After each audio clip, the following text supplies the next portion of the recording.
ہمارے ایک دوست نے ہمیں ایک بات سمجھائی تھی اس انداز سے کہ انہوں نے کہا جی ایک سمپل سا جملہ ہے جی، کیا میں نے تمہیں کہا تھا اسے چھری مارو؟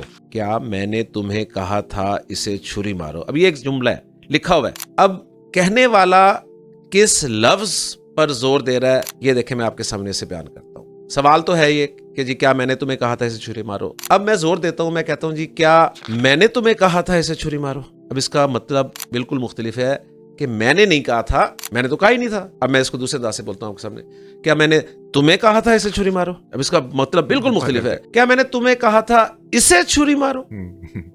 اسے تو مارنے کا میں نے کہا ہی نہیں تھا، تم نے اسے خامخواہ مار دی۔ کیا میں نے تمہیں کہا تھا اسے چھری مارو؟ میں نے تمہیں کہا تھا اسے گولی مارو۔ اب دیکھیں کہنے کو ایک جملہ ہے، لکھا ہوگا، پڑھنے والے سے پڑھ لے گا، لیکن کہنے والے کا مطلب کیا ہے، وہ کس لفظ کو ایمفسائز کرنا چاہ رہا ہے، یہ آپ کو عربی بتائے گی۔ عربی میں واضح طور پر پتہ چلے گا کہ یہاں پہ زور ہے، اس جگہ پہ زور ہے، اسے پہ زور ہے، چھری پہ زور ہے، تمہیں پہ زور ہے، یا میں پہ زور ہے۔ یہ چیز ہے اصل چیز۔